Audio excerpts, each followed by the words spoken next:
Dogs can be weird, and using another dog's leg like a bone definitely falls into that category.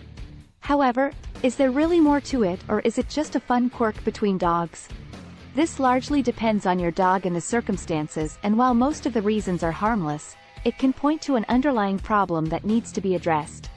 In short, dogs can bite each other's legs during play, due to little playing experience, lack of bite inhibition, teething, grooming, affection, and aggression.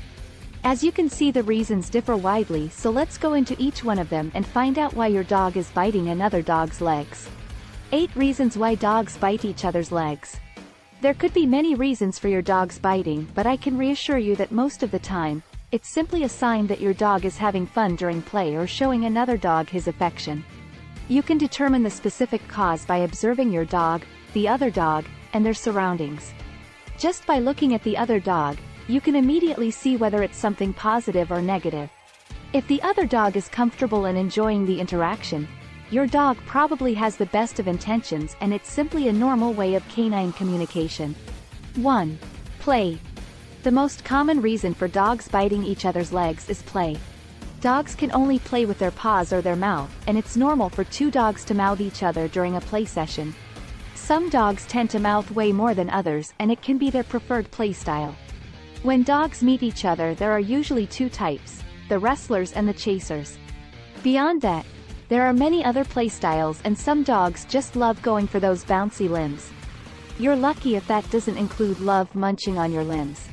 When we got a foster dog, we quickly noticed his playstyle was super focused on the legs and made a whole game out of chasing them.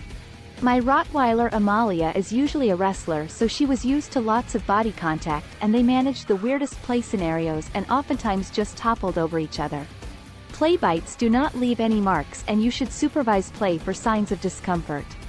It can also be used to initiate a play session similar to a play bow. 2. Little playing experience. If your dog hasn't experienced much play in his life, he may not know how to interact with other dogs. Positive dog interactions are an important part of socialization and are needed to properly prepare your dog for all kinds of situations. Different dogs have different play styles, and your dog might have no idea how to handle this. Exposure to controlled play sessions with many different dogs should curb this problem.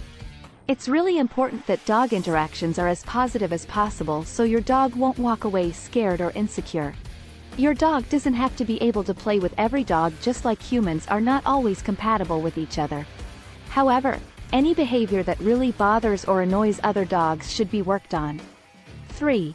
Lack of bite inhibition. Bite inhibition is something that dogs must learn at a young age. As puppies, they have really sharp teeth, and when they bite their littermates and especially their mother, they will receive feedback. A bitten pup will yelp and stop playing, and the dam may put a rambunctious pup in his place. This way, they learn to adjust the strength of their jaws, which eventually leads to good bite inhibition. A dog that has been taken away from his family too early, or that had little contact with dogs, in general, might have never had the chance to learn this valuable lesson. When you take your puppy home, it's your job to continue teaching your pup what is right and what is wrong. Human skin or clothes cannot be bitten under any circumstances, and depending on the dog, this might take a few weeks or even months. If you are unsure how to accomplish that, read my guide on puppy biting for more tips. This also works if you have an adult dog, it will just take more time and training. I always recommend taking your dog to puppy socialization classes where he continues to learn such lessons during play sessions with other puppies. 4. Teething. Just like babies, puppies' teeth, and when those teeth want to come out, it hurts and can be uncomfortable.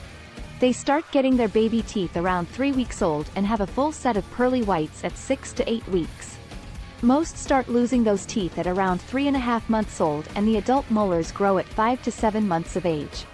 So don't be startled when you find a small tooth on the carpet, that's completely normal. You should even feel blessed, since most of the time, the baby teeth are simply swallowed.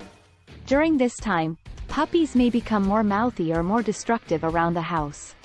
This is only temporary and should pass with time.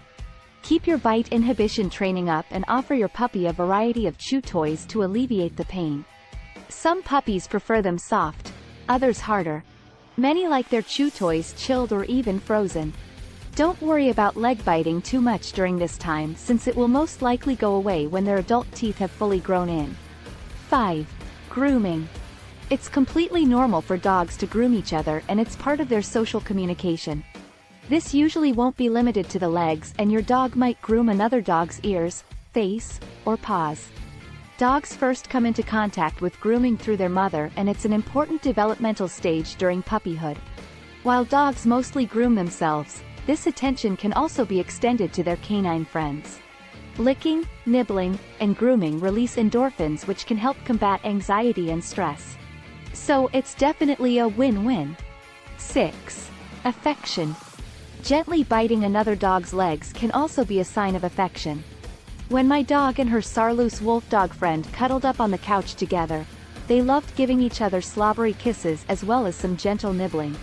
If two dogs are really close to each other, biting the legs or other parts of the body is a way of showing that they are comfortable and trust each other. 7. Aggression. Dog aggression comes in many shapes and forms and can lead to a dog snapping at or biting another dog's legs.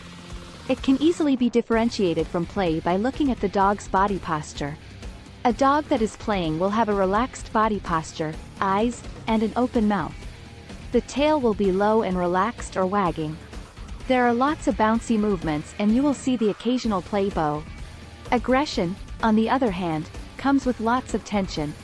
There can be signs such as raised hackles, a stiff tail, curled lips, a forward-leaning stance, and an intense stare.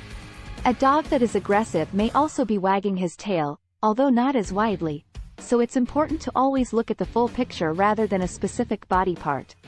Vocalization is usually part of aggressive displays and you may hear mean growling, snarling, and barking. Fear is most often the cause of aggressive behavior and can happen when your dog feels intimidated or scared. There is also possessive aggression or resource guarding that oftentimes happens when one dog approaches another while they are playing with a toy. It can also happen during mealtimes or around any other object that is of value to your dog. Territorial aggression can happen when a dog enters another dog's territory. This usually happens at home, but dogs that are really territorial might quickly claim areas outside that they have spent some time around, such as picnic areas or park benches. 8. Fighting. When things go really out of hand, a dog fight can erupt. During a dog fight, there is definitely a possibility that one dog bites another dog's legs or other parts of his body. Dog fights don't have to end with wounds and most are resolved with really loud vocalization. However, all dog fights need to be broken up before anything serious happens and the dogs should be removed from one another. Dogs constantly communicate. There are many signals that precede to a dog fight, so it's really important to pay attention to the situation and break up the meeting when things become too heated. If fighting happens between two of your dog in your own household, consider reading this article. Should you stop leg biting between dogs? Whether you should stop leg biting between dogs or not largely depends on the reasons. If it only happens during play and your dog is very familiar with the other dog, there is no need to discourage it, unless the familiar dog is bothered by it. However, if you meet a strange dog for the first time, it might be best not to allow excessive leg biting since this could lead to conflict. Not every dog accepts this behavior and might even see it as intimidating. When dogs first meet, they don't know much about each other, and while some dogs are more extroverted and open, others may be intimidated by their personality and could react with fear. There is also nothing wrong with mutual grooming between dogs, quite the contrary.